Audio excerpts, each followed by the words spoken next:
Hi, everybody. Hi, Christine guys. Potter here with Brad Nell and Mark McCrae. If you're wondering where David Franklin is, he's on vacation. Lucky guy. But we are here with you today, excited to talk to you about story with regard to how to write copy. And it doesn't matter if you want to be a copywriter or you are a business owner who wants to do it yourself. The tips and the information we're going to give you today will allow you to start doing that. And hopefully with more real nuts and bolts how-to information than you've been able to find before.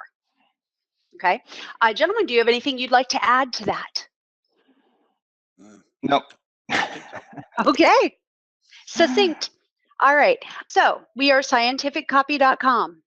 And if you don't know us, we have been around in one form or another for, gosh, 20 plus years. And we are bringing our expertise to you to hopefully help you get what you need to bring your story and your product to the world, and then to get them to buy it. So today we are going to talk about story. Specifically, who tells your story? And this doesn't matter if you're talking for your own product as the business owner, or if you are talking about the client's product and you want to know what their story and everything is. By the way, I totally forgot to say hi to everybody. I'm bad. Get in here and look. Okay. Hi, Robert. And oh, Jean. Okay, nice to see you. More people are coming in, so we'll keep going as we go. There's quite a few. And moving right back to where we were. Okay. Who tells your story? So what makes your product, service, or company unique and instantly relatable to your market? And how do you tell that story for the maximum impact? Now, one thing we want to remind you of is this is the third webinar in a row, and this is the last webinar we're doing this on, that if you ask a question and we use it on the webinar today, we will send you your own personal real book copy, not an ebook download, real book copy of Ogilvy on Advertising, which is one of the Bibles of the advertising world.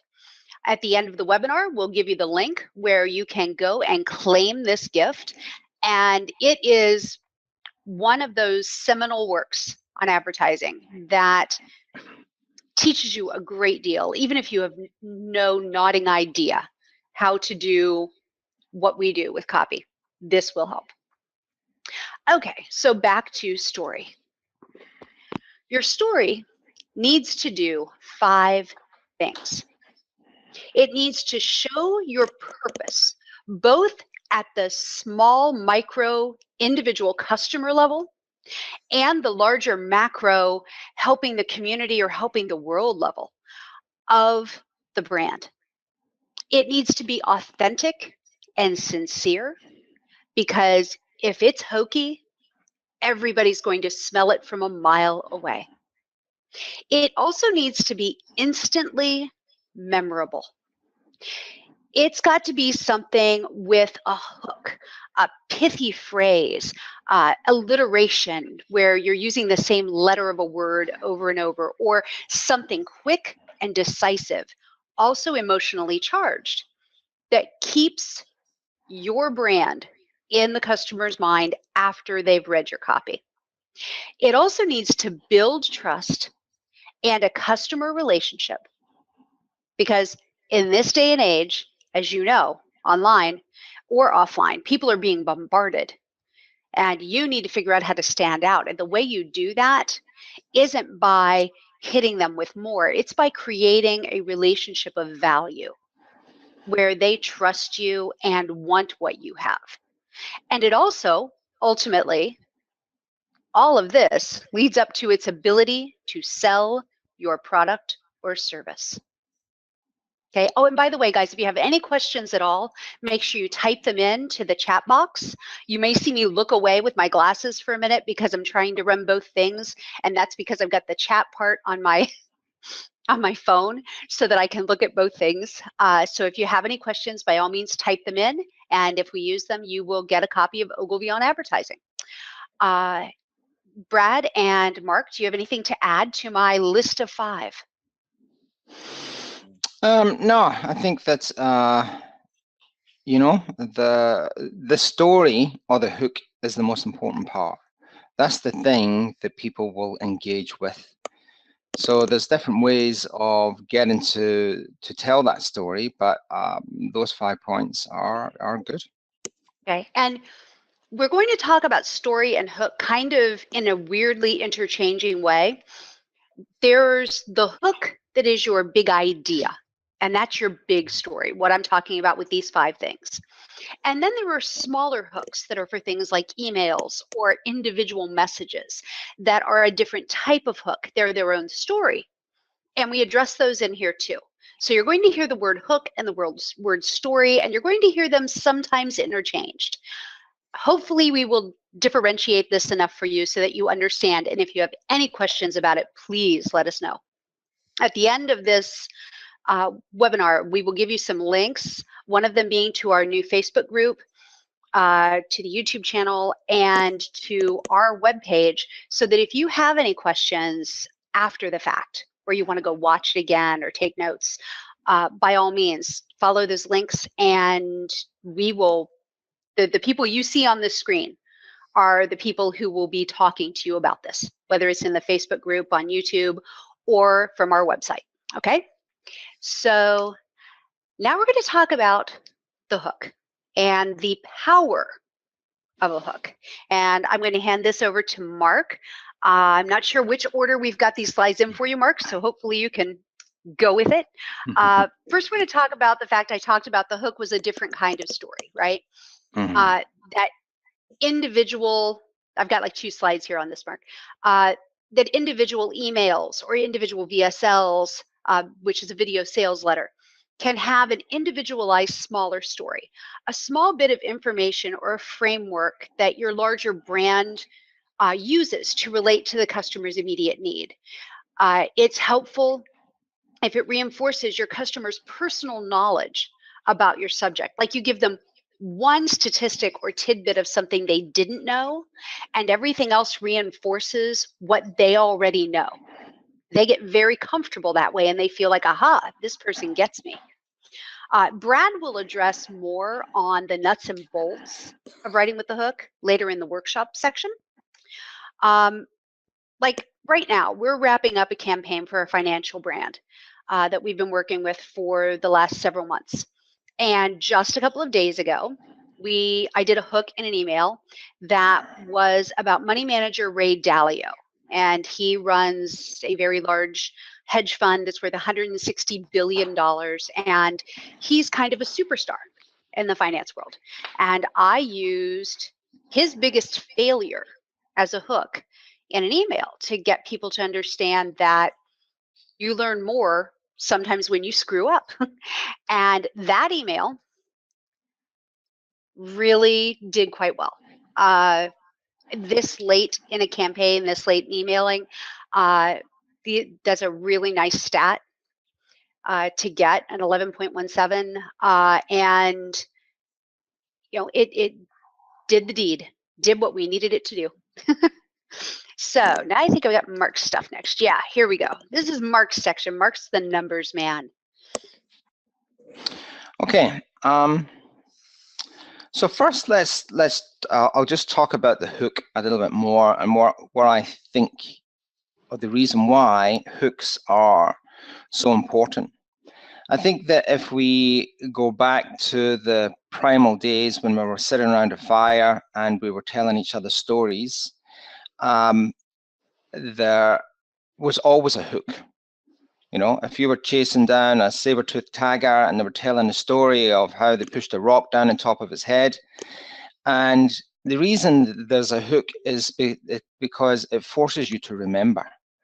So the idea of a great hook is it's easy to remember, and we're interested in things like that because it builds a knowledge base, and there was a time where it could probably save your life, a good hook. So, for example, Christine mentioned Ray Dalio and his failure. So when I know that story, and what I remember about it was that he had to borrow, I think it was $4,000, Christine, to Right. pay And sell his car. and sell his car.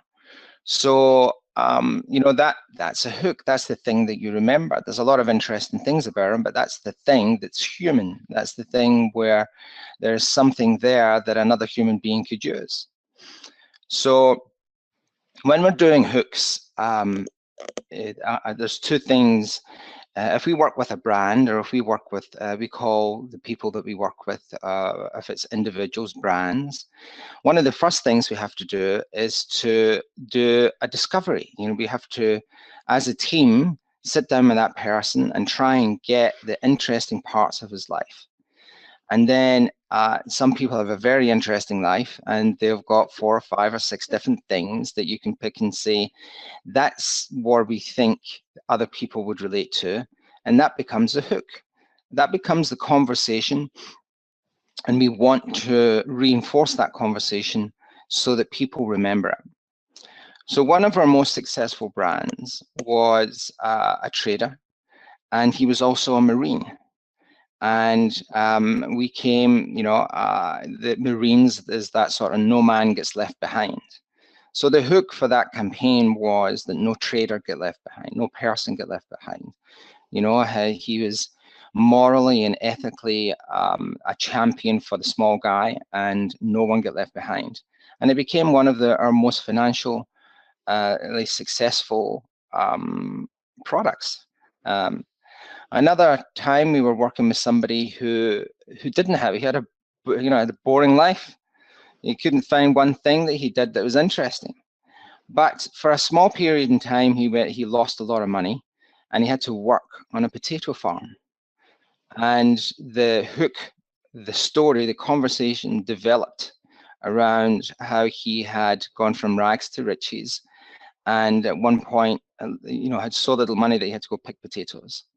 And people remember that. They still, even till today, remember that. So how do you know if you've got a good hook?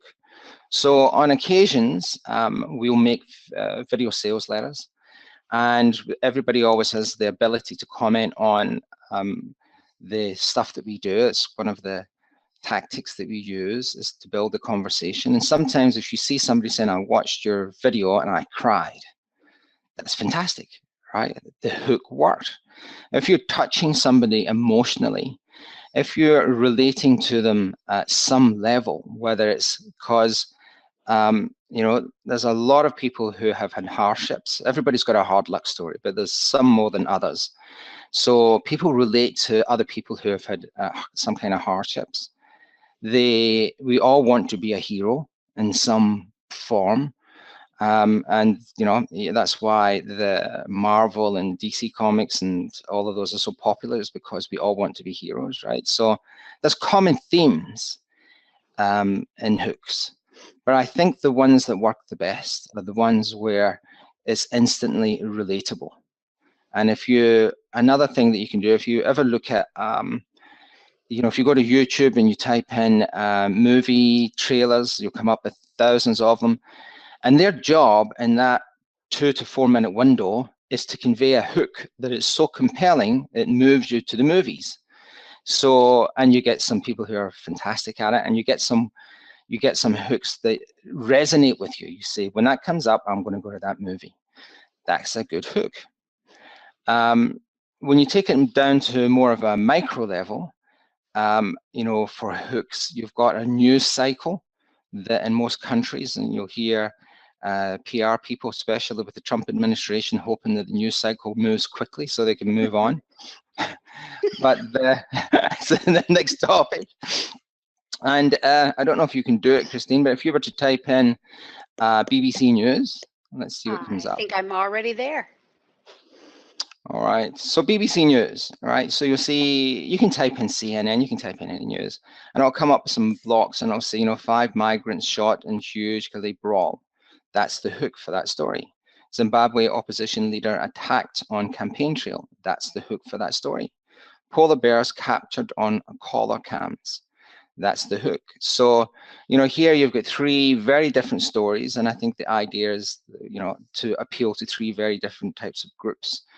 If you're in Africa, the Zimbabwe is going to appeal to you. If you're in Europe, or if you're following news from Europe, that would appeal to you. And if you're a conservationist, the polar bear thing will appeal to you. Are they fantastic hooks? Not really, right? But when you're working with things like that happen every hour, every second, happen quickly, you don't have the luxury of sitting down for a month and planning a great hook. It's the best you can do at that time. And newspapers, if you could just type in the word newspaper, it should bring up some headlines. They're masters at it. Let's see if there's anything pops up. Yeah, okay, so you've got newspaper. Yeah, extremist in school and the end of grid girls, right? So that's curiosity. Spanish newspaper slates Britons for being dirty alcoholics in How to Be British guide. You know, if you're British, you're going to read that. The New York Times double diss of Los Angeles. Not sure what that is, but you get, sometimes you'll get a headline for a newspaper can double its circulation. And definitely, and with newspaper, you have what they call circulation and readership. So circulation would be, for example, if a newspaper distributes 250,000 newspapers, and it might go to a doctor's room and 4 people read it. So the readership is generally higher than the circulation. And a great headline can boost both, right? If there was somebody really famous like David Beckham or Prince William does something weird, the right headline can skyrocket sales. So a hook is, when you're telling a story, is the bit that you want people to remember. It's the thing that you want them to walk away with. And where people get it wrong is they confuse it. So it's like if you have a sales page or you have a message, there are occasions where you have to have legal disclaimers and things like that, but generally you only want them to have the ability to click one thing. Because if you give them the ability to click 2 things, they're going to click 2 things. So you want them to just click the buy button, for example. And well, people will start off with a great hook and then they'll go down 10 different rabbit holes. So there's not a common theme that somebody can walk away with, or, you know, they've got 100 different things going on in their head. The kid's okay at school, is my car broken down, am I going to get, you know, stuck in traffic? So you don't want to give them complicated things. You want a nice, simple story that they can relate to and is memorable. And maybe we'll jump back, Christine, to that stats. Oh, okay. And we showed this in our original webinar. It's a thing that we use called Email and Acid, and it allows us to have a snapshot into what people are doing in the email. And in this particular one, it says 76% of people read the email. That's very good, all right? So if we were looking at statistics, and you can see that the biggest or the fattest, widest, not the widest, but the most important part is those first 6 to 8 seconds. Now, I had a conversation with someone from Facebook, a Facebook expert, about 3 days ago. And on video, she said that generally the first 3 seconds they ignore, because people, they might click it by accident, they might be browsing, or whatever. They don't really take note of building an audience unless it has more than 5 seconds. So you really got to get them in that first, I would say, 5 to 7 seconds. And that's usually the first 30% of an email. So, and that should be the hook, right? So what's the story? You know, if you listen to the news, you'll see in the news today, you know, Donald Trump's wig explodes, somebody did this or whatever. They'll give you the highlights to keep you there, right? And then they will, you know, tease you all the way through because you think they're about to do it, and then there's a news break and they come back on, and the bit that you want isn't there until right at the end because they know the good bit. So You give them a tease with the hook to keep them reading, and as long as they're reading, that's good. If you've got an email and it's got 10% readership, you've got a problem. And if you could just go to the next slide, or the last slide, I think, Christine. Back covers of books are also a good place for hooks. To describe what the story is. So this is a software we use called Wistia that tracks video sales letters, or commonly known as VSLs. So what it does is it lets you know when you're watching if a group of people are watching a VSL, it tracks at what point they leave, or at what point they pause, or at what point they rewind, if they have the ability to rewind. And generally, you'll have this cliff effect in the beginning, that first 3 to 5 seconds. People didn't really mean to be there, or they see it. And this is how quickly people make decisions, right? That's why a headline is very important, because you really have less than 5 seconds to grab their attention. So you want a good retention rate, and I don't think you can see it on this slide, but this particular one I think is around 50%, just judging by the gray and blue area. In the upper right-hand corner in white, it shows it 48% engagement at the end. Good. So if you had a video sales letter and you get anywhere between, even 10 is acceptable, but somewhere between 10 and 20, 25%, you're doing well, depending on the length. Because you've got something that's 2 hours long and you've got 20% of the people still there, that's very good.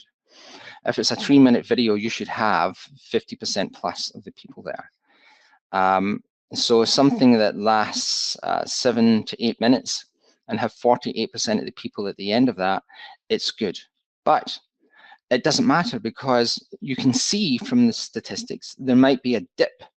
You can't see it in this one, but maybe somewhere along the timeline, you might see a big dip. And that's a point where you have to rewrite the VSL and fill in that dip. And that's the great thing about using technology like this is, it's like Groundhog Day. You can go back again and again and again until you get the result that you want.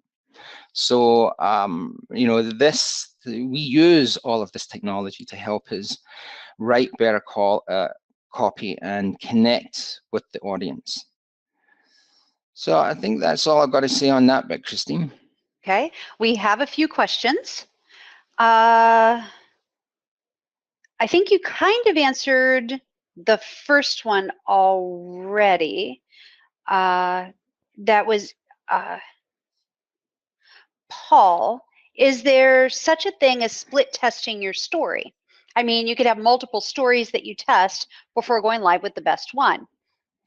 And I think that's what you just explained, is that you have the ability to do that like Groundhog Day and over again until you get it the way you want it.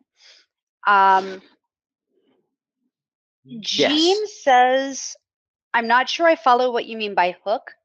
How would I identify a hook for a company like Amazon, for example? Well, if you think about Amazon, it's kind of, I think Bezos says your profit margin is your margin is my profit. And there's a big thing in Australia right now that a lot of retailers are worried that Amazon's coming, has just opened, because you can't compete with Amazon. So, they've got this story that you're going to get the best price. It's going to be fast. Customer service is good. I mean, I love ordering stuff from Amazon. I've got to stop myself, because it's a good, it's a good company. I mean, they've got virtually everything you can think of. It gets there on time. It's, customer service is pretty good. So, Amazon's hook, best quality, it would be something like the best quality and best price. When you think of what do you think of when you think of Amazon? That's their hook. Yeah, they have everything. That's really back what to we think of, at least in the States. The other question about split testing, occasionally we will. So there was an occasion where we wrote 6 different VSLs, and we weren't sure of the audience. And we weren't getting very good responses to surveys. So we wrote a VSL specifically for beginners. We wrote a VSL for BizOp people. We wrote a VSL for very experienced people in finance, and we kind of staggered it and sent the traffic 6 different ways to figure out where that sweet spot was. Because, and this is in nearly everything that you sell, you're selling to amateurs. If you follow any sports, if you follow golf or football or soccer or basketball, the professionals you can't make any money from. They get all of their equipment for free, but the millions of fans who buy the jumpers and the golf balls and everything else that goes, the paraphernalia that goes with the sport, is where the money is. So if you're in an industry, health, for example, the people who are qualified gym instructors are not your market. There's too few of them. You want the bottom of the pyramid where the amateurs are, who need information, who are eager to learn. And generally that's what you want. Somewhere between a beginner and an intermediary is your market for all niches. And there are a few things that are you can charge so much money that like doctors, things for doctors that are specialists, or information, or special instruments. It might look small, but it might cost $10,000 or something. But generally, the amateur, the beginner is your market. And if you don't know what your market is, you can test it. You can usually survey it, or you can do different versions of things to see what resonates. Okay. Anything to add to that, Brad? I don't think so. Okay. Pretty well. All right. Moving on. Now, this is where we're going to really get into the nuts and bolts. So if you've got paper and pen handy, or you want to type something up on a Word doc so that you have these notes when you're done, we're going to break down the kinds of questions you either need to sit down and answer for yourself if you're a business owner who wants to do this for yourself, or if you are an aspiring copywriter or a copywriter who wants to meet with clients and figure out how to tease out their hook, their story, their big idea. What we're about to give you is the way we like to do it. Okay? So, oh yeah, and I've got more questions coming in. So when we get through this, we'll catch up with some more of those. Okay, so you need to ask these kinds of questions. How did your company, product, or service come to be? What was the need that you realized for yourself that made you invent XYZ thing? The thing that's leaping to mind right now is there's this company called Hickeys, and they figured out that people weren't buying shoes that tied, or if they were buying shoes that tied, they weren't tying them, and particularly kids with specific learning disabilities weren't learning to tie their shoes because it was too frustrating. They came up with a product that allows you to put these little things, they call them the Hickeys, into your shoestring eyelets, and boom, your shoes fit like you lace them up. You can tighten them so that they're always like that.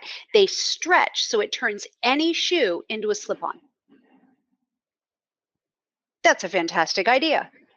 They don't have to do a whole lot with a big story, because they thought of something that nobody else thought of and met a need and got very, very, very popular. So ask yourself, what was your eureka light bulb moment? What was the thing that made you decide, I'm going to fix this in my life, or fix this for other people? When you ask these questions, be as detailed as possible. If you're writing this for yourself, write down every insignificant thing. I did a call with a potential client yesterday who on their website has just a single line snippet of something in the middle of a paragraph that was the most interesting thing on their website. And I immediately asked him about that and said, what is that? Please explain. And he did, and it was quite entertaining. And if we end up working with him, that's going to be one of the things that I key in on for his big story. And it's definitely a hook. It's got all the best elements. It's very what we would call sexy. And he didn't realize that that one line was that powerful. It was just something he'd thought of. So be as detailed as possible. If the whole thing happened in a late night conversation over a bottle of wine, or you were, locked in the bathroom crying in frustration about XYZ thing, tell us that. That's what you need to know. That's the stuff you need to write down. Okay. What you're looking to do is to find the dream. Right? Your dream that you're fulfilling, or the brand's dream that they fulfilled, and why that dream solves the customer's problem. Because remember, yes, you're telling the company's story, but what you're really doing is telling the customer why they need what you're selling. And particularly in the dream aspect, you're selling the aspiration. You're selling the idea that the customer could have done that too. They could have thought of that. This is awesome. I could do that. I want that. Okay. So bear that in mind. You're looking for their dream. Okay. Then why does your company, product, or service exist? Now, it's easy to think that that's the same as how you started it, but it's really not, because particularly if you've been around for any period of time, you have evolved. So what's the why? Why did you decide to bring it to the world? How does it make your customers' world, or your community, or the world as a whole a better place because your company, product, or service is in it? Now, if you're somebody who, for instance, is Apple, okay? Apple can dine out all day long on how they've made the world a more connected, better place. Now, some people would argue that they did exactly the opposite, but they would be able to make quite a great story out of how they've connected the world. Okay. For a long time, one of their biggest selling points was how they revolutionized music. The MP3 and the iPod changed everything.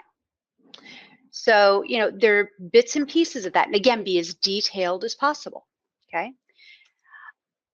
And when you're doing this, you're looking for proof. Okay. When you can tell how your product helped a person, or helped a community, or solved a problem, and you have proof that you can bring into that, that is the gold standard. Okay. It is impossible to overstate the importance of great proof. Okay. How can I say Apple and the MP3 changed everything? Because it did. I can count on the number of number of figures on one hand, the number of record stores that I may be able to find within a 100-mile radius of where I live. They changed everything. And when you're looking for proof, you also need to bear in mind that there could be a legal ramification with regard to your proof. Like, we do a lot of work in the finance niche, okay? And we have to deal with a lot of Federal Trade Commission laws and a lot of federal communication laws, and even Securities and Exchange Commission laws. So there are things that we have to be very careful about what we can and cannot say. Now, other things aren't going to be that difficult, and it's just a matter of finding out. So make sure that you know what you're legally allowed to do. Okay. Here's an example of a testimonial. Okay.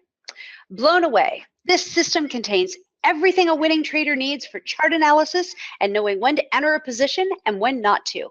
Trend, support and resistance, daily pivots, momentum, all critical factors, all taken care of by the Rapid Cash Accumulator. I can't quite believe my good fortune as this is saving me a lot of time and energy and has given me the edge I've been looking for. That's gold. Okay, and if you are a trader in the financial world, all of that stuff in the middle that sounded like mumbo jumbo, they're going, really? It does all that? Because they're speaking their language. Okay. Here's another one, very simple thing again, someone who said she felt like she had been mediocre and inconsistent, and that the person that she had been working with who had mentored her and the tools that she was given to do that have changed her life. She actually said it changed her whole life. When you can get things like that, it's wonderful. And if they're willing to let you use their name, if they're willing to give you a photo, even better.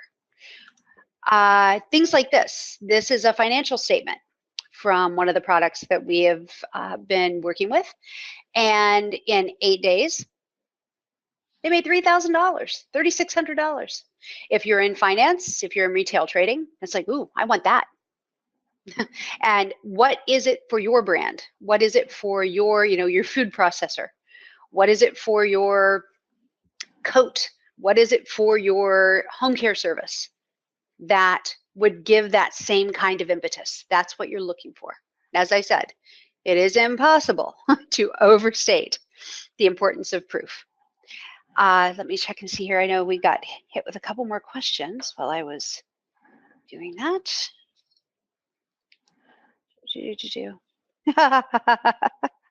Okay, Jean says, I'm quite boring also. I never did anything remotely interesting like working on a potato farm. How can I create a memorable hook? I think Mark or Brad, Brad's going to talk about in a minute, will probably help with that one a lot. Do you guys have anything you would like to say to that? Well, I would maybe add that in a case like that, you have to remember that you might think that you're boring or your story is boring, but it's the job of the copywriter to ferret out something that you maybe never thought of in the first place. We think about things, how we relate to them, and we have a particular point of view, a perspective about our product or our business. But looking at it from the outside, copywriter is the person who's going to he's going to find that thing that maybe you had never thought of, and it might be something that you think is insignificant and unimportant. And I can think of several cases where I could maybe share where little insignificant things like that became the big idea that sold millions of dollars. So, Mark, do you have anything you want to add? Or well, I mean, I don't know if you can share my screen or not, but I could show you one. I don't think I can in this instance. Okay, well, in this particular case, the copywriter was assigned to sell a technically complicated trading system. It was actually an algorithm. And he was having trouble. He'd worked for weeks doing the research. He'd researched everything he could possibly find about the product and the business. He understood the market very well, but he was really having a hard time finding that hook.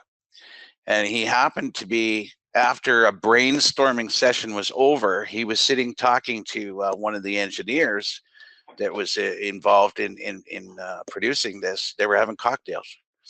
And he asked him, he said, does this thing really work?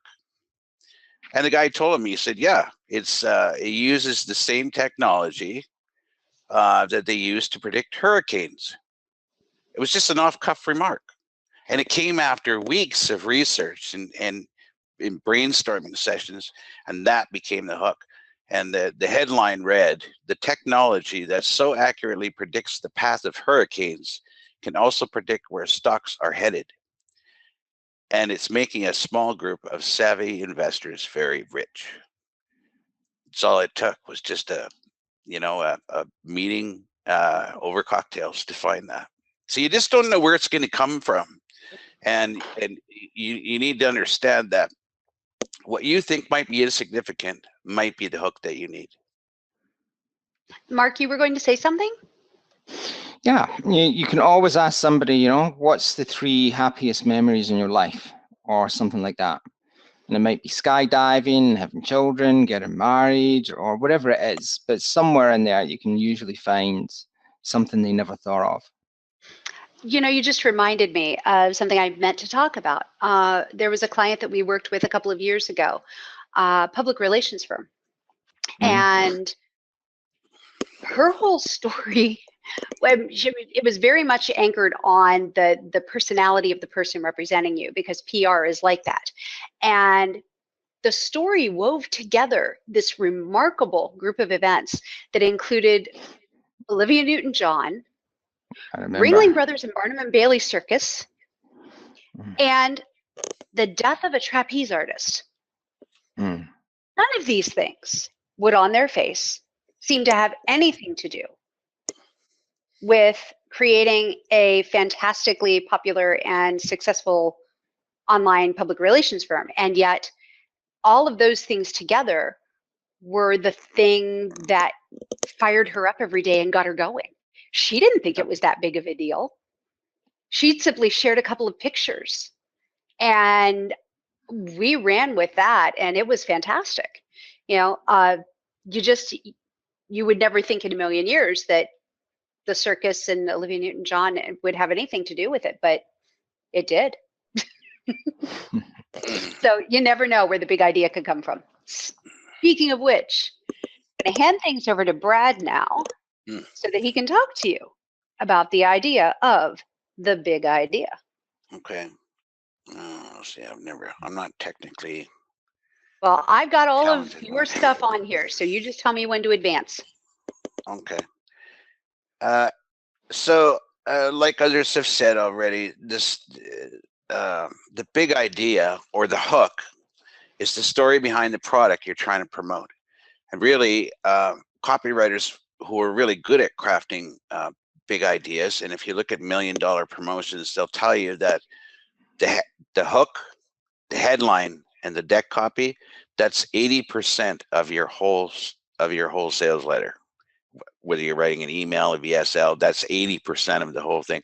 The rest of it is just kind of a nuts and bolts thing that you plug in after that. So that's how incredibly important it is that you come up with that big idea. If you don't get that right, then you could have a flop. Let's see. It's this thing that sets your promotion apart from your competitors and makes people want to learn more about what that promotion is. A new and interest. And if you can't find something, because this does happen, if you're selling a product where you have other competitors and everybody seems to be saying something similar, and you can't maybe find a particular thing about your product that's unique, then you've got to find a way to craft the big idea. You've got to find a way to talk about it that's different from how everybody else is talking about it.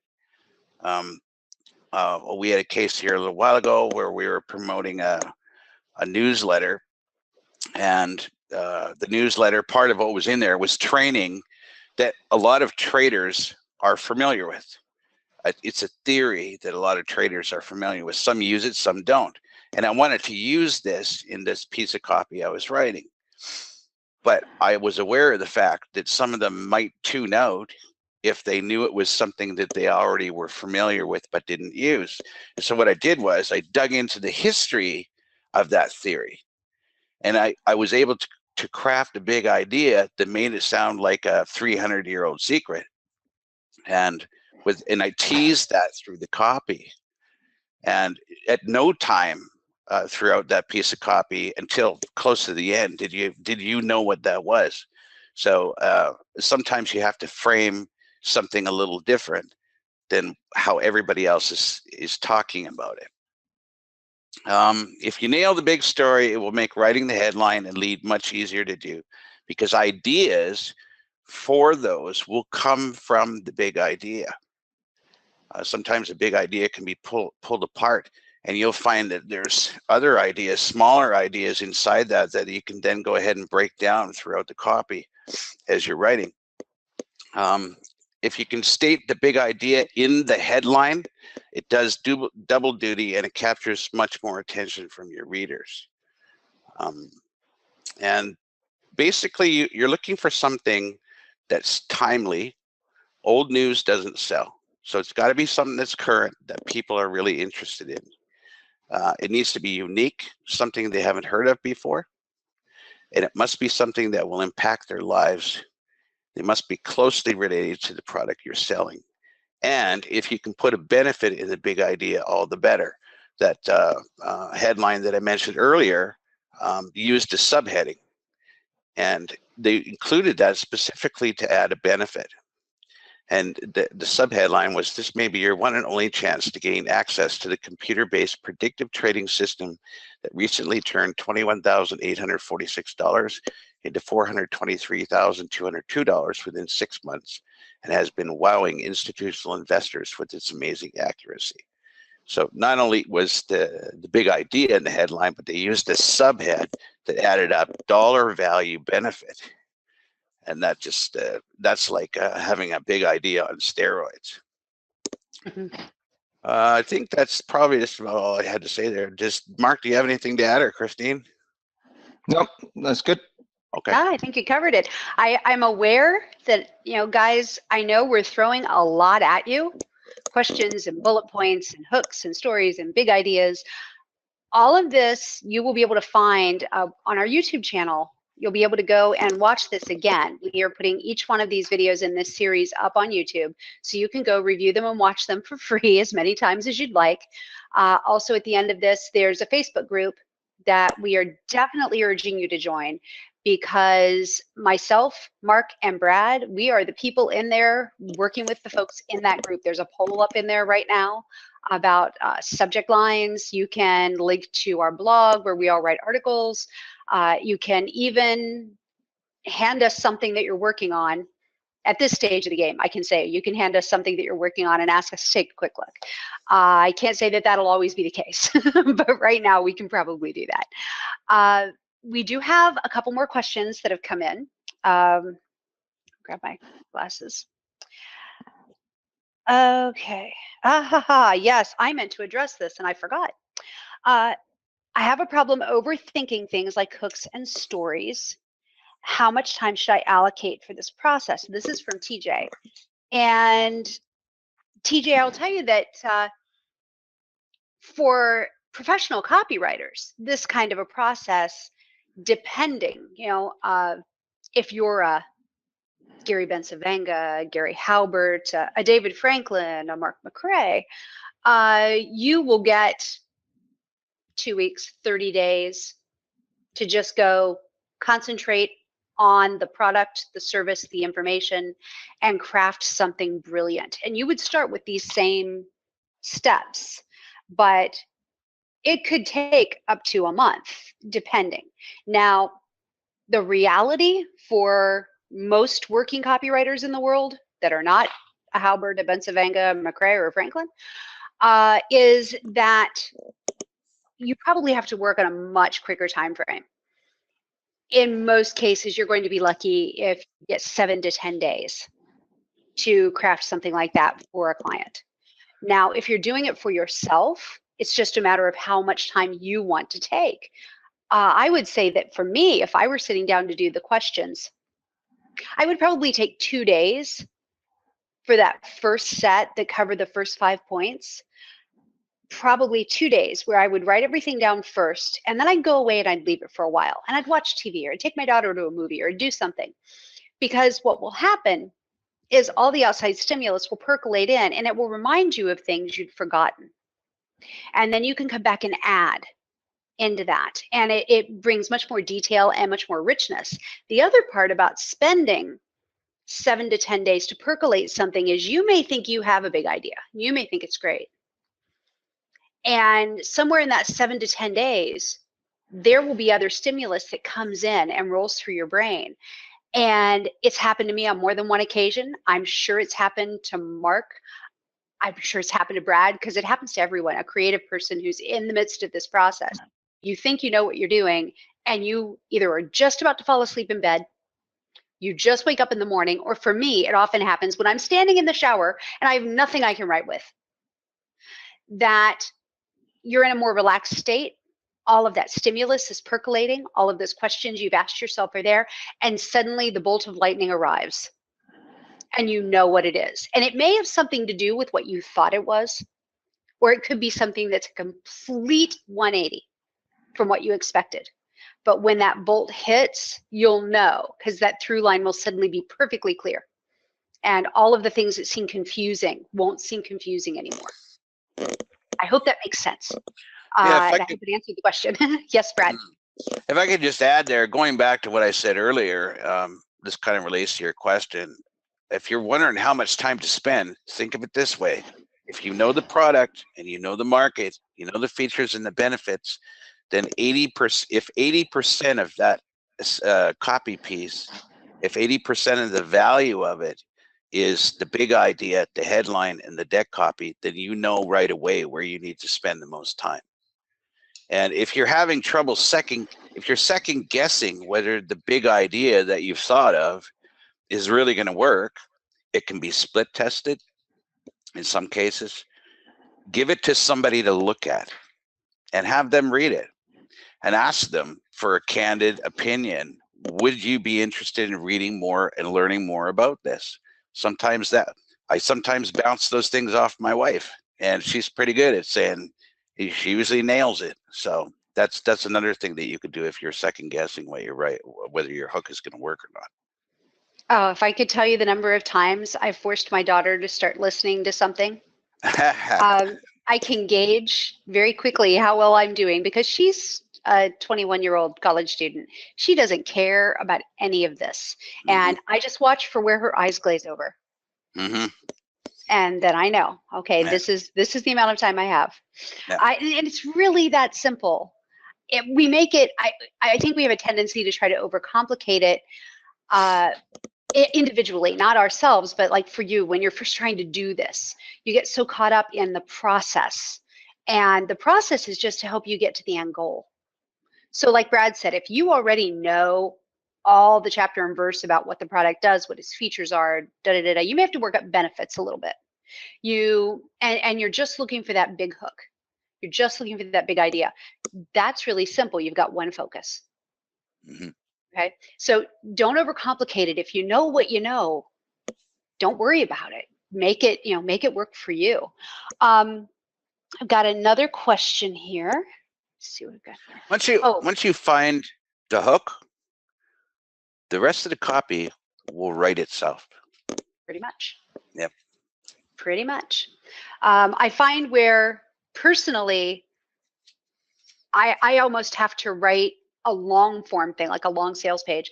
I almost have to write it in 2 sections, where I'm writing the story and the hook and all of that, and writing the features and benefits almost separately. Sometimes I'll write the features and benefits first and then go back. And once I've got all the juice behind that, then thread that juice through the features and benefits. Yeah. There's no one way to do this. No, there certainly is. There are a million ways to skin this cat. So we're giving you a way that we think is the simplest if you've never done this before. If you're sitting there going, I sell light bulbs. How am I supposed to make light bulbs seem exciting? Oh gosh, we're trying to help you find a way to make your light bulbs more interesting than everybody else's. And if you think of another way to do it, by God, let me know. When you're selling light bulbs, you really got to dig. You just do. I mean, when I wrote copy for Amazon products, somebody gave you a kitchen spoon, and I had to make that sound like the best things for sliced cheese. And it took a while to do that, but I was able to. Well, this leads into the other question that I've got here from Jess. Thanks for a great webinar series. You're welcome. There will be many more.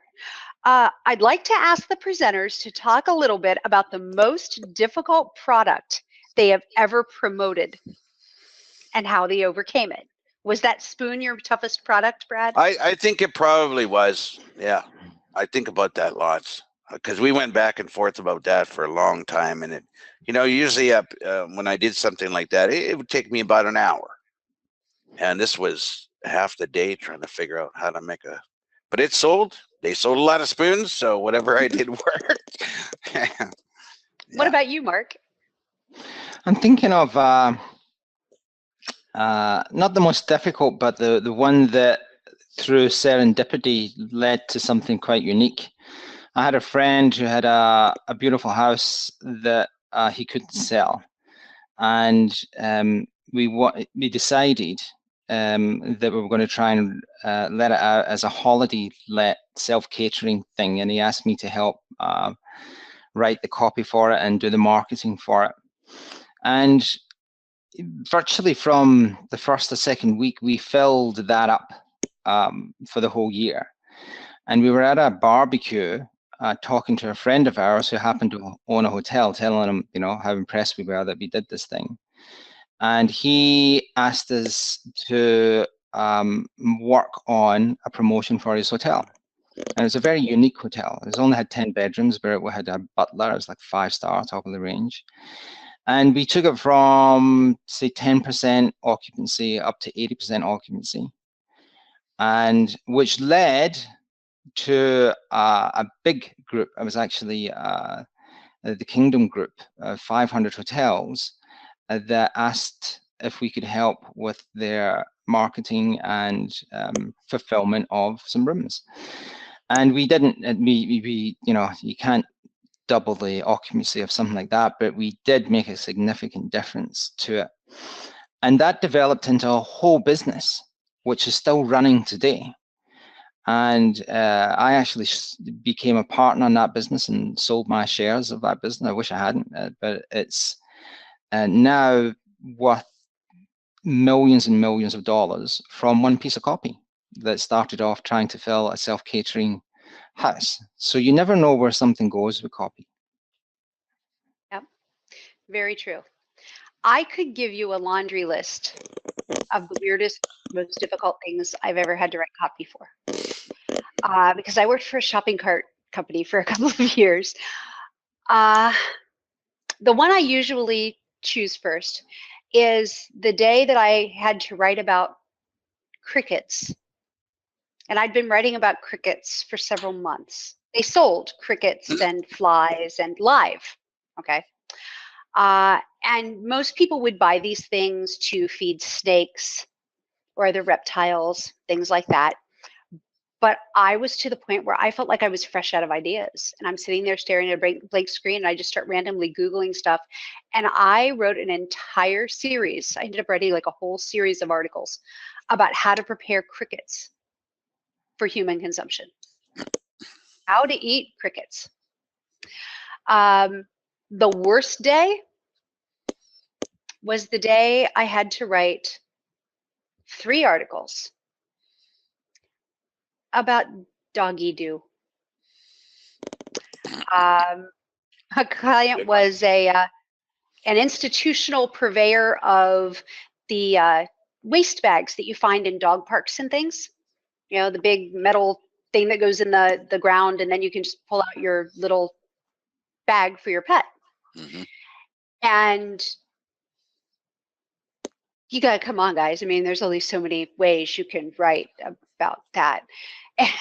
And after my 3rd article in that day about doggy doo, I actually got a hold of my boss and said, I think this one needs fresh blood. Mm-hmm. This one Fresh you need another person on this one, because I was actually to the point where I was writing about the environmental ramifications of pet waste, because I'd run through everything that was like easily accessible. Mm-hmm. And that's one of the things, if you're working with clients on a long-term basis, and it's something we deal with every single day, because, you know, not to pat ourselves on the back, it's just reality, and it's actually kind of stressful. We send out, you know, over 1 million permission-based emails a week. We send fresh emails to multiple lists 6 days a week. And on the 7th day, we still send them stuff. And when you have to come up with a brand new hook, a brand new big idea, new information, new proof, new ways to recalculate that proof, so that it's still exactly the same proof, telling you exactly the same stuff, but putting a new spin on it. Mm-hmm. After you're, you know, a year out doing that, that's when you really know, do you have the stuff to really do this for a living? Because when you have to sit down and figure out the 300th way to talk about this, now that's when you know that, yeah, okay, I can do this. I may have failed with doggy do, but I think you really know. If you get a week into something and you're like, man, I can't think of anything new, then you might want to go back and revisit some of the stuff that's in this particular webinar.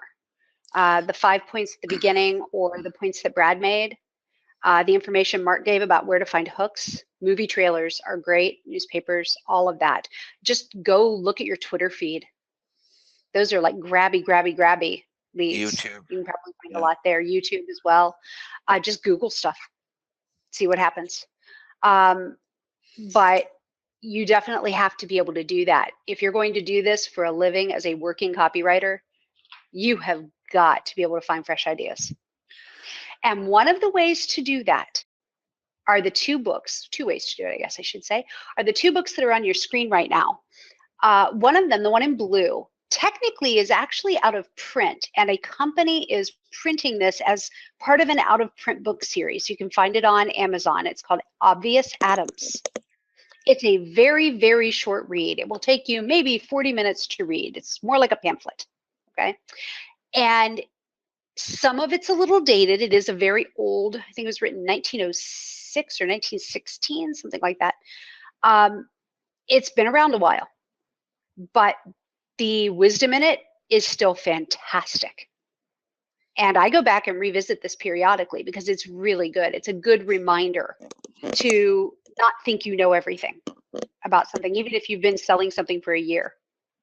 Go back and see what it is you missed. The other one is A Technique for Producing Ideas. And this book was recommended to me by Jay Abraham. If you are a marketing person, that's a name that usually fills you with, oh, Jay Abraham.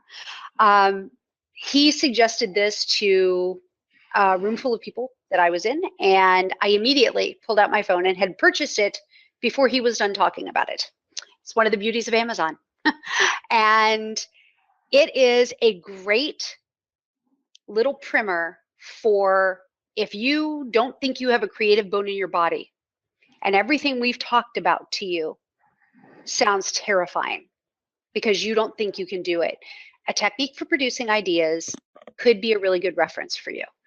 It literally lays out exactly how to do research on any potential topic and how to create the space where the creative idea can show up.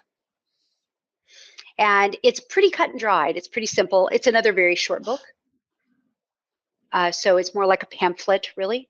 But you can buy both of these on Amazon. Also, though, there are links that I will put up on YouTube and in the Facebook group for Obvious Atoms. It's an out-of-print book.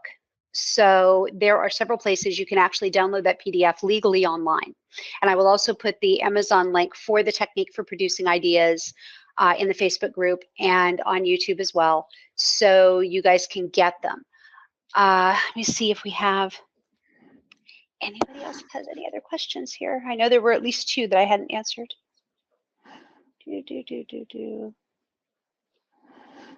Mark, this one's for you. It's Paul again. He says, I'm curious about copying ideas off other sources on the web. Won't that affect my website SEO negatively? Well, if you just copy and paste, it probably will.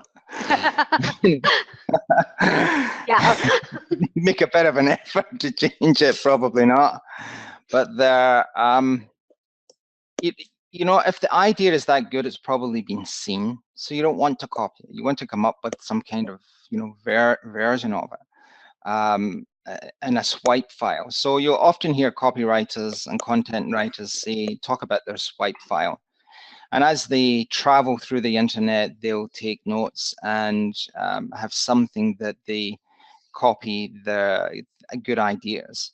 Now, when you've got a good idea, it's the concept, right? So it's, you know, you don't want to steal somebody else's work, but if they've got a good idea, there's come up with a version of it that's unique to you.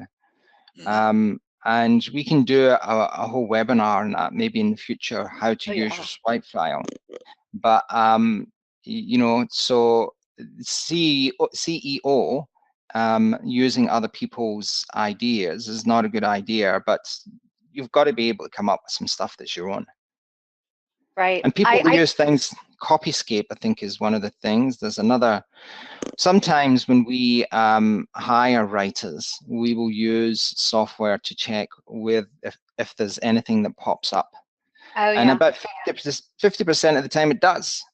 Somebody's written an article, a piece or something, and when you put it through some software that goes out to the internet and sees how similar it is, you can see that they've taken it from somewhere else.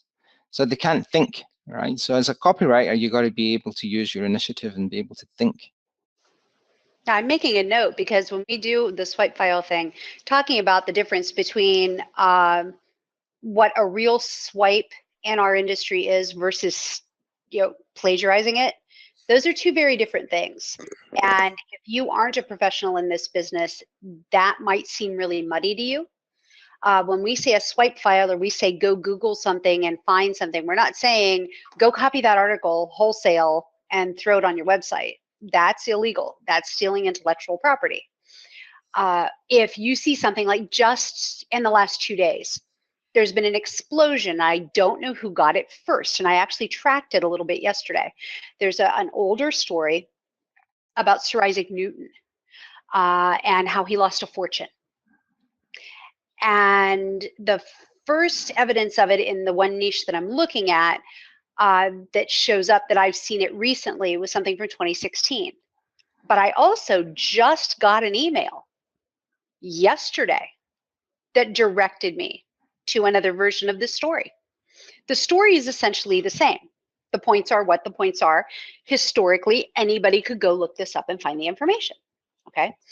But there's been a little bit of an explosion in the last 2 years of people in one particular niche rolling this story out. So, that's where somebody went, ooh, that's a really good one. I'm going to use that. Ooh, I really like that. I'm going to use it. I could probably tell you 6 different places, each individually, nobody working together on it, where they're all telling that story. And it's just a historical story. It's, it checks out, it's legit. But they aren't plagiarizing each other. They're telling the same basic facts. And it's a good hook. For that particular niche, it's a good hook. One of the smartest people ever lost a fortune. So that kind of thing is what a swipe is. You get a good idea and then you run with it. Yeah. Okay. It's the concept behind it. Yeah. That you're taking. Yeah. Yeah. And it's very important if you do quote anybody. This is stuff we'll have to get into in a whole other webinar because this is all technical and legal. And but if you're quoting anybody directly, you've got to quote them directly. If you're quoting them from a secondary source, you need to credit that secondary source. Like if you read it in the Wall Street Journal, you need to say when they talked to the Wall Street Journal, they said XYZ. Okay. There's a lot of things like that that you have to watch out for. And as an editor, that's one of the things that I look at when I'm looking at people's copy, that kind of thing gets taken care of. But that's a whole other bear we would need to skin at another time. So let me see what else we've got here. I think we just have the links for the different things we need to go to now. Oh yeah, the Q&A, which we've pretty much done through the thing. Let me see. Anybody's come in the last minute or two here. And by the way, guys, great questions. Really good ones. Unusual ones too, which I like. Oh, come on. There we go. No, I think we covered, yeah, either we answered them within what we were doing, in which case you guys already know what we were saying, or we have asked most of them. Now, everybody who we read online, Jess, TJ, Paul, Jean, I know there's a couple of others. We're going to put a link up here and you'll be able to go to that link and get your copy of Ogilvy on Advertising. And this is the last of the webinars we're going to offer that. Next time we'll offer something new. Okay, so if you guys want to talk to us, get tips, tricks, our professional feedback on your work, which I don't really know how long we'll be able to offer you that, but right now we can. At least I can. I'll speak for myself. I can. You can join our Facebook group, and the link is here. I will put it up on YouTube as well, so that you can join the group. We will also, if you're on our emailing list, that comes now in all of your emails too. If you want to see our other previous webinars and bonus video, which is coming soon, you can subscribe to our YouTube channel. We will also put this link up for you, and we will make sure that you get this one in your email as well. All of our previous parts of this series, anything you want to review, will all be there. And if you want to talk to us, if you're a business owner and you're like, man, I'd love to do this, but who has the time? You can contact us about helping you. And you can follow the scientificcopy.com/client to go there, and we would be happy to speak with you. And if you want to learn how to write copy and be one of the few we choose to work with, leave your details at scientificcopy.com/learn copy. Also, join the Facebook group, because you'll get us there live in real time. Okay. We have very much enjoyed being here with you today. And remember, if you asked a question, here's where to get your book, scientificcopy.com/David Ogilvy, and we will ship that to you directly. We've had a really good time talking to you. On behalf of Mark and Brad and myself, Christine, we will see you again next week. Bye, guys. Bye. Bye.